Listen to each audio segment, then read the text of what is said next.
Assalamualaikum dan salam sejahtera untuk kita semua. Selamat berjumpa kembali bersama saya Yahdiana Harahap.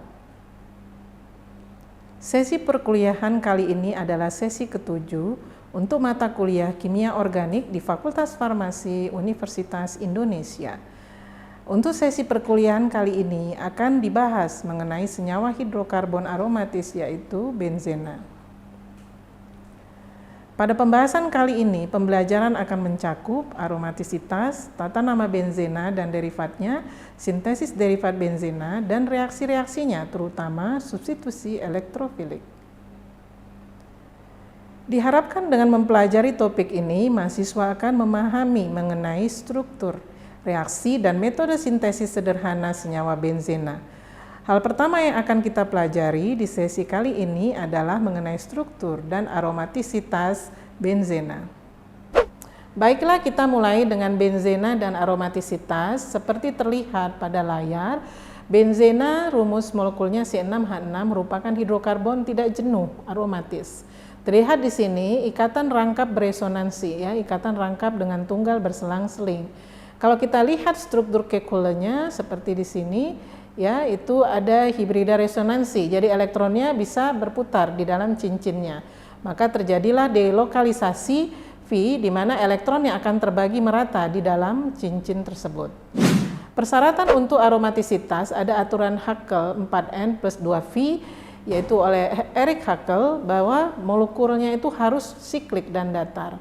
Kemudian di sini tiap atom cincin harus memiliki orbital P, ya, tegak lurus pada bidang cincin. Bila tidak mungkin terjadi delokalisasi penuh elektron V. Biasanya ikatan tunggal akan berselang-seling dengan ikatan rangkap dengan total 4N plus 2V elektron. Ini ya, jadi kalau N-nya 0, 1, 2, 3 dan seterusnya, maka V elektronnya adalah 2, 6, 10, dan 14 serta seterusnya. Sekarang kita masuk ke tata nama benzena tersubstitusi 1.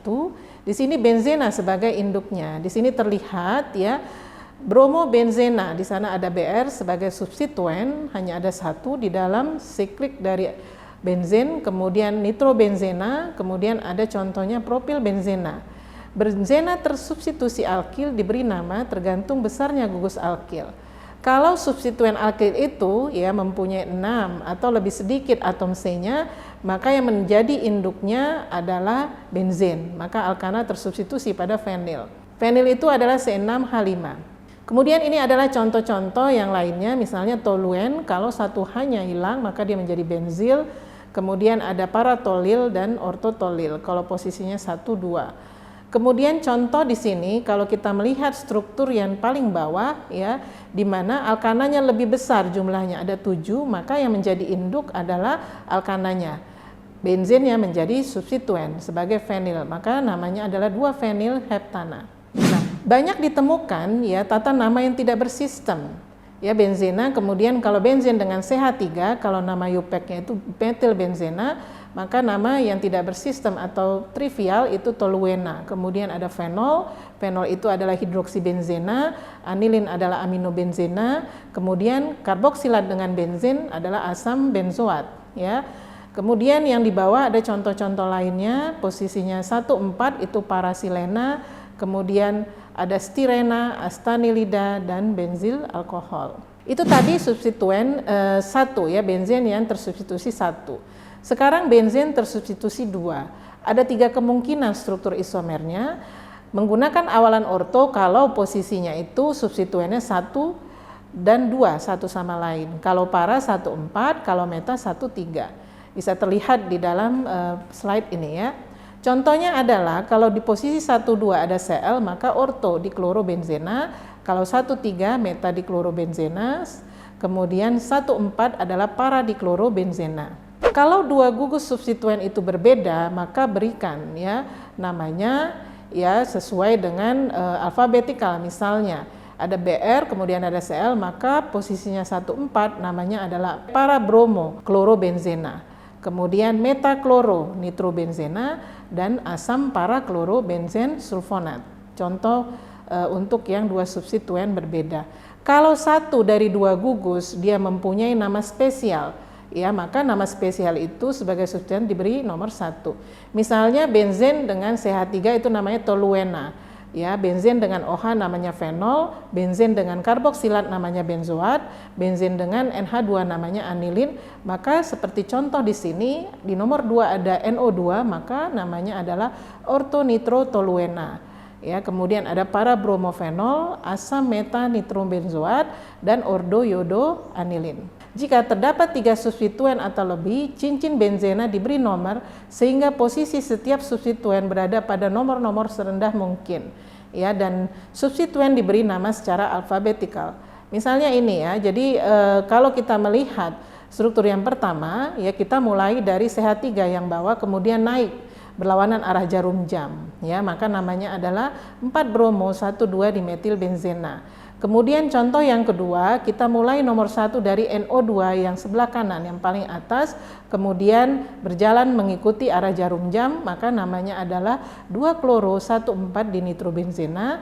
Kemudian yang ketiga contohnya, karena dia di situ ada benzen dan CH3 sebagai toluen, maka CH3-nya diberi nomor 1.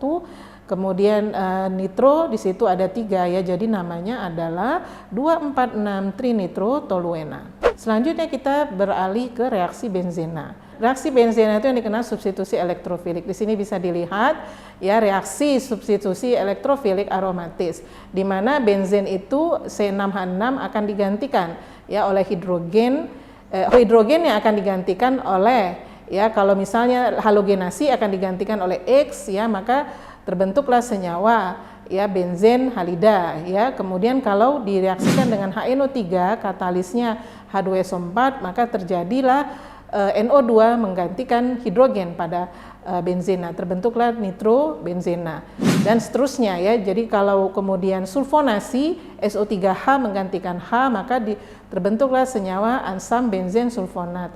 Begitu juga dengan RCl ya alkil halida, dengan adanya RCl3 maka nanti R menggantikan hidrogen pada benzen, maka dihasilkanlah alkil benzena.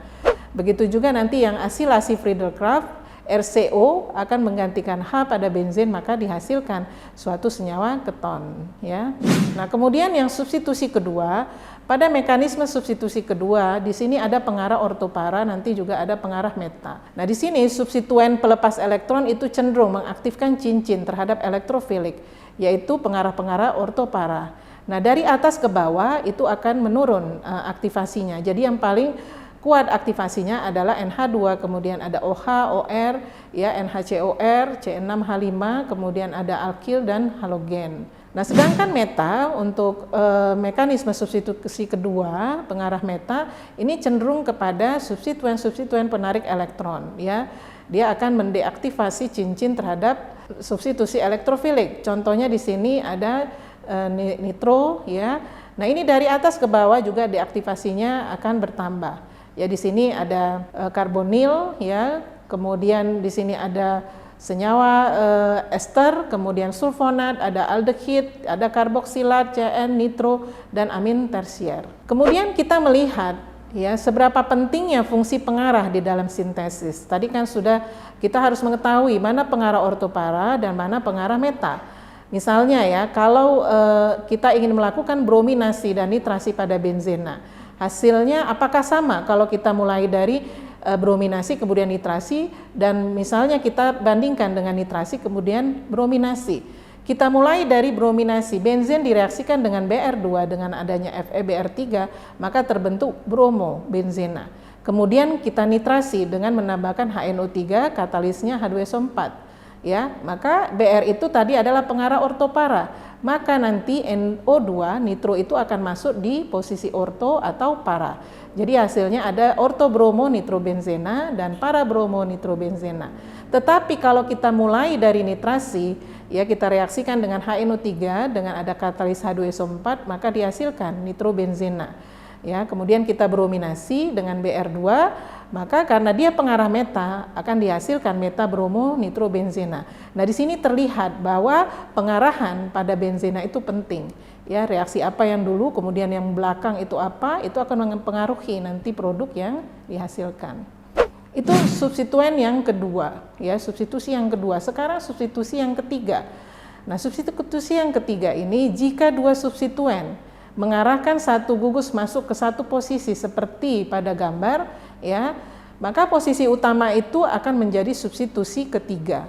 Misalnya di dalam benzen itu ada CH3 kemudian ada NO2 di posisi paranya, maka kalau kita lakukan brominasi ya dengan Br2, maka Br-nya ini akan masuk orto terhadap metil, kemudian meta terhadap NO2. Jadi dia masuk di orto terhadap metil ya, kemudian meta terhadap NO2. Hasilnya adalah 2 bromo 4 nitrotoluena.